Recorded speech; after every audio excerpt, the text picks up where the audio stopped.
안녕하세요. 장애인권법센터 김예한 변호사입니다. 쉽고 재미있게 알아보는 형사사법에 대해서 이야기하고 있습니다. 범죄 피해자가 수사기관에 나가서 자기가 당한 일을 이야기하고 또 기다리고 이런 여러 가지 지난한 과정을 거치잖아요. 많은 분들이 이 얘기 하세요. 구속 좀 시키면 안 되냐고 막 이런 얘기 하시거든요. 가해자가 돌아다니는 게 너무 싫다. 나는 이렇게 힘든데 저 사람은 아무렇지도 않게 저렇게 재판받으면서도 떵떵거리면서 살고 막 이러는 거 너무 싫다. 뭐 이거는 정의롭지 못한 것 같다. 이런 분들이 계시더라고요. 그래서 이번 시간에는 가해자 구속을 어떻게 시키는지, 그거는 물론 뭐 제가 판사님이 아니기 때문에 다 구속을 시킬 수는 없지만 어쨌든 피해자 입장에서 알면 좋은 가해자 구속 제도가 무엇인지에 대해서 좀 알아보려고 합니다. 사람들이 구속이라고 하면은 그냥 대충 그 철컹철컹 뭐 이런 거 생각을 하세요. 뭐 수갑 차가지고 어디 막 가고 막 이런 거 생각을 하시는데, 사실 구속 제도는 그거보다는 조금 더 복잡한 제도예요. 왜 복잡한 제도냐면 이거를 신청하는 사람이 있고요, 그 다음에 청구하는 사람이 있고요, 발부하는 사람이 있어요. 일단 말부터도 어렵죠. 신청은 뭐냐면 이거 구속영장 좀 청구해 주세요 라고 얘기하는 거예요. 구속영장 청구를 누가 하냐면 검사가 합니다. 그러면 신청은 누가 하냐? 경찰이 하겠죠. 왜냐하면 현장에서 이 수사를 가장 많이 하는 주체가 경찰이기 때문에 경찰로 수사를 해보고 이 사람 안 되겠어요, 이 사람 구속시켜야 될 것 같아요 라고 해서 검사님한테 구속영장 신청을 넣어요. 구속영장 신청을 받고 그 기록을 검사님이 검토를 하거든요. 검토해서 이거 진짜 구속 빨리 시켜야 될 것 같아 이러면은 구속영장을 청구합니다. 검사가 봤을 때 이거는 구속해야 된다라고 판사님한테 청구하는 거예요. 판사님 이것 좀 구속영장 좀 내주세요. 구속이라는 거는 사람의 몸을 이렇게 신체를 억압하는 거죠. 이 사람이 원래 살던 집이 아니라 감옥 같은 데 집어넣는 거잖아요. 그러니까 이거는 그 헌법에서 법에 정한 거에 맞춰서만 하도록 돼 있거든요. 그냥 함부로 막 아무 막 사설 감옥에 막 가두고 이러면 다 범죄잖아요. 그래서 법에서 정한 엄격한 절차나 그 내용에 따라서만 되게 돼 있어요.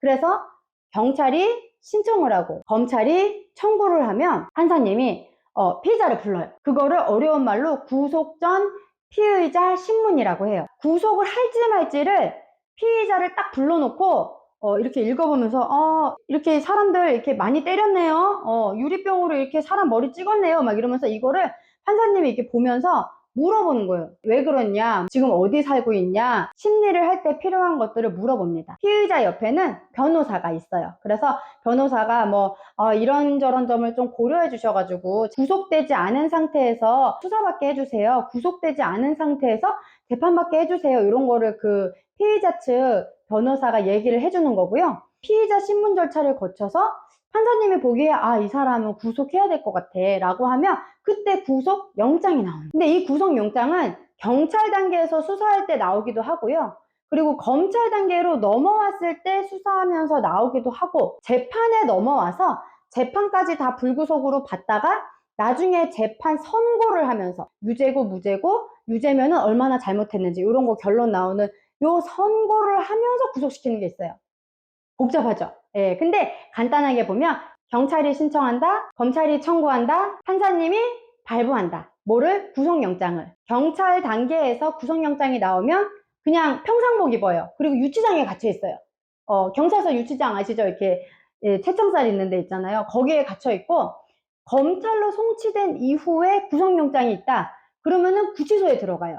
원칙적으로는 구치소에 들어가는데 구치소가 막 꽉 차가지고 자리 없고 하면은 예외적으로 교도소에 가기도 합니다. 판결이 확정됐다고 하거든요. 더 이상은 이제 뒤집을 수 없는, 완전히 딱 결판 나는 그 확정이 되기 전에는 구치소에 대체로 있어요. 그리고 확정이 된 이후에는 교도소로 가는, 약간 그런 식으로 돌아갑니다. 예, 그래서 구속이라는 제도는 수사 단계에만 있는 게 아니고 재판 단계에서도 얼마든지 있는 제도고요. 수사받을 때도 구속 안 됐고, 그 다음에 재판 받을 때도 구속 안 됐는데 1심에서 재판 선고되면서 구속하는 거, 그거를 우리가 어려운 말로 법정 구속이라고 해요. 이 법정 구속이 주로 되는 경우는 어떤 경우냐면 그 다음 단계 이제 2심을 우리가 항소심이라고 하거든요. 말이 오늘 어려운 말이 많이 나오죠. 그 2심에 간다고 하더라도 합의를 해오건 피해자한테 빌어가지고 용서를 받아오건 상관없이 2심에서도 거의 이거는 감옥 갈 확률이 높다 이러면은 1심에서 법정 구속을 시키는 경우가 많아요. 구속은 그러면 얼만큼 길게 하나요? 피해자 입장에서 보면 그냥 영영 안 나왔으면 좋겠죠. 그냥 저도 알지만 가해자도 사람이니까 자기 삶을 살아야 되는 게 있잖아요. 네, 그래서 이 구속 기간이라는 거를 우리나라는 두고 있어요. 경찰에서는 열흘, 검찰에서는 최대 20일. 재판을 아직 시작하려면 한참 남았고 이제 수사 시작 단계인데 왜 구속 안 하냐고 이렇게 얘기를 하면요, 이 30일이 넘어가면 이 사람 풀어줘야 되기 때문에 그러면 나중에 수사하기가 더 힘들 수 있거든요. 그래서 약간 어느 정도 증거가 모였을 때 그때 구속영장 청구를 하는 거예요. 기소가 된 이후에는 1심 재판을 하고 2개월이 맨 처음에 기본으로 주어지잖아요. 근데 이거를 2번을 연장할 수 있어요. 그러니까 무슨 얘기냐면 1심이 2개월 안에 끝나면 다행인데 2개월 안에 재판이 끝나는 게 거의 불가능하거든요. 그래봤자 2번밖에 재판 못하기 때문에 2개월이면. 그러면은 요거를 한 번 늘려요. 구속기간 연장을 하고 그 다음에 한 번 더 늘릴 수 있어요. 자, 그러면은 1심 재판을 하면서 구속기간이 최대 2개월, 2개월, 2개월이니까 총 몇 개월이죠? 1심은 6개월. 예, 2심도 마찬가지예요. 2심도 6개월. 3심도 6개월. 그래서 이거를 더하면 6 더하기 6 더하기 6이니까 최대 18개월. 1년 6개월인 거예요. 그래서 우리나라의 구속기간이 수사기관과 재판에서의 구속기간이 좀 다릅니다. 숫자를 일일이 기억하실 필요는 없지만 구속기간에 제한이 있기 때문에 그 안에 수사가 끝나지 않거나 그 안에 재판이 끝나지 않으면 이 사람이 중간에 나온단 말이에요. 그런 거를 감안해서 구속영장을 내기 때문에 막 왜 이렇게 구속 안 시키냐 이렇게 막 답답한 마음은 알겠지만 그런 걸 고려를 해야 되는, 이게 문제가 많아가지고 얼마 전에 대법원에 사법정책연구원이라는 데가 있거든요. 그래서 거기에서 이거를 조사를 한 거예요.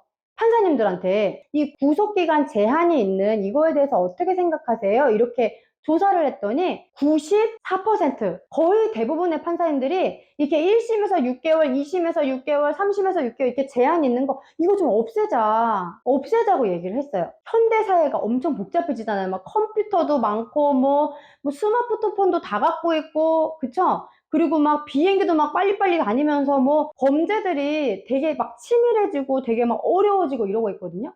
그러니까 이런 복잡한 사건인 경우 아니면은 막 증인 신청을 막 많이 하는 거예요. 원래 핵심 증인은 한두 명이면 충분한데 막 재판 시간 끌려고 자기 재판 중에 그 구속기간 다 끝나가지고 나가려고 한 명, 두 명만 신청하면 될 거를 막 15명, 20명 막 이렇게 증인 신청을 해가지고 막 이렇게 재판을 늘어지게 한다거나 아니면 중간에 자꾸 변호사를 바꾸는 거예요. 그래서 판사님한테 변호사가 바뀌어서 요번에는 저희가 준비 못했고 다음에 할게요 이러면서 계속 이렇게 기일을 놓치게 한다거나 이런 식으로 하는 꼼수들이 많기 때문에 이 재판을 하는 입장에서는 이 6개월 안에 끝내야 되는 게 너무 부담스러운 거죠.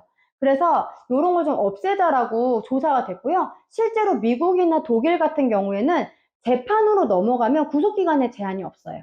근데 우리나라는 구속기간에 제한이 있습니다. 어쨌든 지금 현재 신청을 하고 구속영장 청구가 돼서 피의자 신문을 하고 구속영장이 발부 딱 나오면 그때부터는 구속이 되는 거잖아요.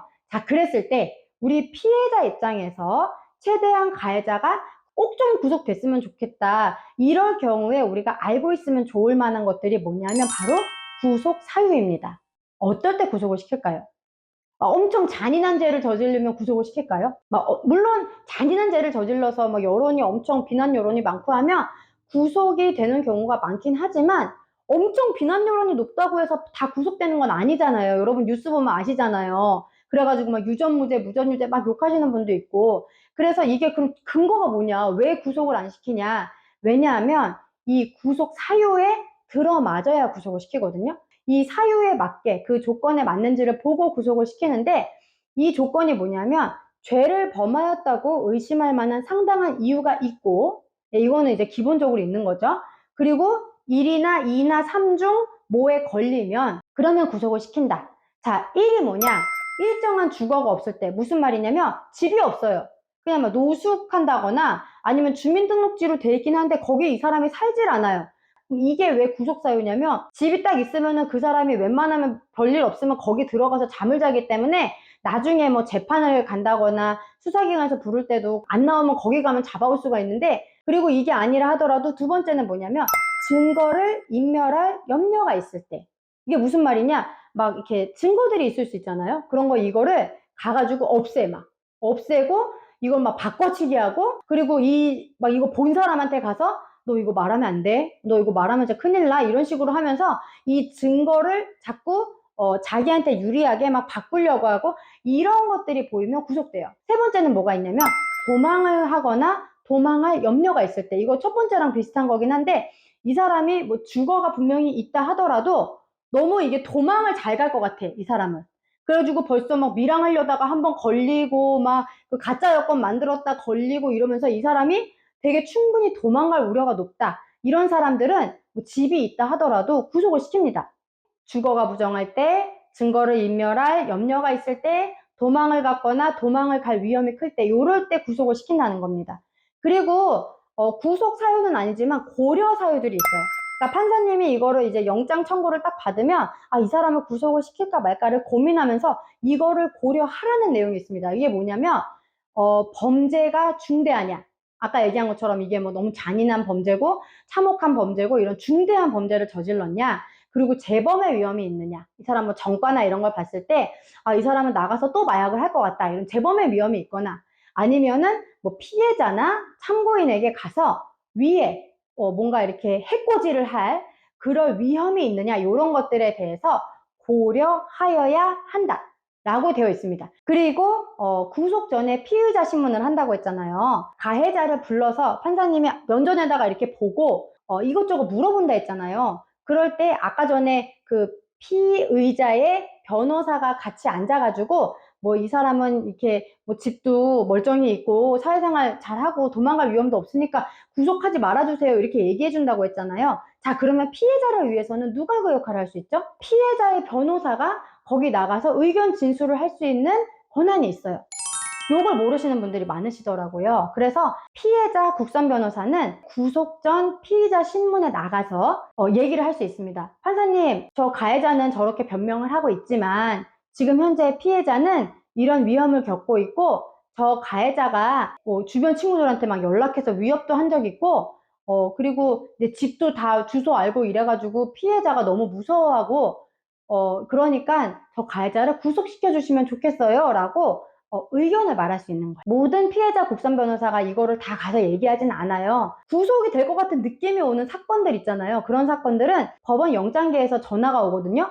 뭐 어떤 사건 지금 피해자가 뭐 2시간 있다가 구속 전 피의자 신문 들어옵니다. 들어오실 거예요? 막 이렇게 물어보세요. 그러면은 될 수 있으면 가요. 될 수 있으면 가서 우리 피해자가 지금 어떤 상태고 왜 이 가해자를 구속해야 되는지를 제가 이제 의견을 정리해서 내면은 많이 구속이 되더라고요. 그래서 피해자 변호사가 있으신 분들은 이 부분을 꼭 참고를 하시면 좋겠습니다. 이번 시간에는 가해자를 구속시키는 부분을 배워봤는데요. 생각보다 어렵죠. 이게 말도 어렵고 또 이게 산수도 많이 나오고 이렇게 막 복잡한데, 법에 정한 절차나 이런 거에 따라서 엄격하게 되기 때문에 누가 신청을 하고 누가 청구를 하고 어떤 절차를 거쳐서 이 구속영장이 나오는가, 요거 배웠고, 기간 제한들이 다 있다는 거, 왜 이렇게 구속을 안 시키지? 라고 할 때 구속 사유를 이해함으로써 뭐를 주장하면 될까? 라는 것들에 대해서 생각해 봤습니다.